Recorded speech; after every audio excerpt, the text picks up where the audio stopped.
Hello, my name is Luis Pena, and I'm back to give you my demonstration speech. Today, I'm going to show you how to change a flat tire. Having a flat tire is an occurrence that can happen to any driver at any time or any place, so it's good to know what to do in case you come across a situation. The first thing you're going to want to do when you feel a flat is pull over to a safe location. Whether it be the side of the road or an empty parking lot, just pull over to somewhere safe. You're going to want to pull over as quick as you can to avoid driving on the flat tire, because you're going to eventually damage your rim if you're driving long enough, and that can eventually end up costing you more money. So once you're in your safe spot, the first thing to do is you're going to want to come out here and remove this hubcap. Not all vehicles have a hubcap, and in case yours does, it's as simple as taking a screwdriver and popping it off. Before you lift up the car, you're going to want to make sure you loosen up the lug nuts. If you do not loosen up the lug nuts before lifting up the car, the wheel will spin on you while it's in the air and you try to loosen them. So, and you won't be able to do it, so just make sure that you don't forget this crucial step to loosen up the lug nuts before you lift up the car. Once they're loosened, I've already loosened them up before this video for time purposes. But once you got them loose, then you can lift up the car. Remember to leave enough clearance for the new tire to go back in.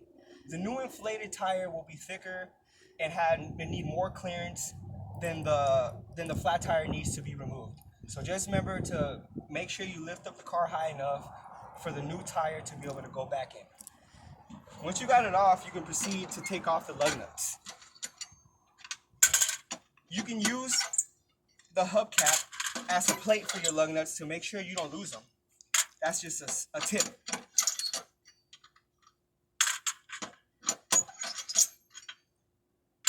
Once you got them all off and in the air, the next step would be to take out the deflated tire, which I don't have a deflated tire, so I'm just pretending this one is for video purposes.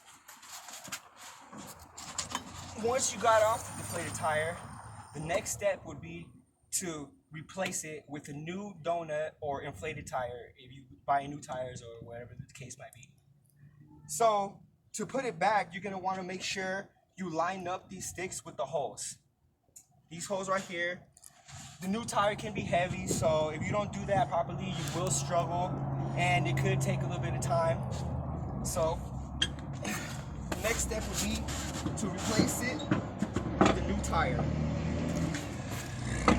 Once you have your new tire up, you're going to want to take these lug nuts and thread them in just a little bit. You're going to want to thread them in a little bit just to make sure the tire doesn't fall out. Once you got them threaded in, you're going to want to use the wrench to tighten them up in a star pattern, hand tight.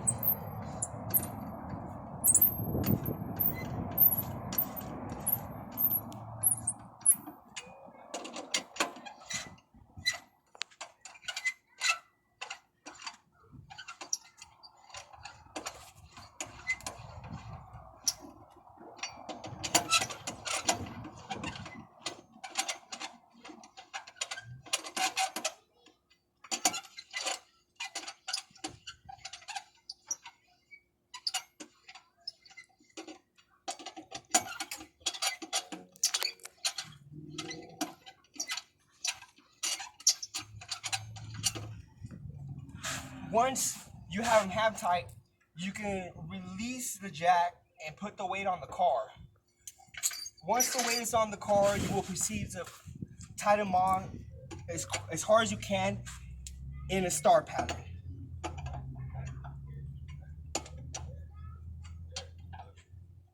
Normally, you would do it a lot tighter than that, but for video purposes, that's as much as I'm going to do it.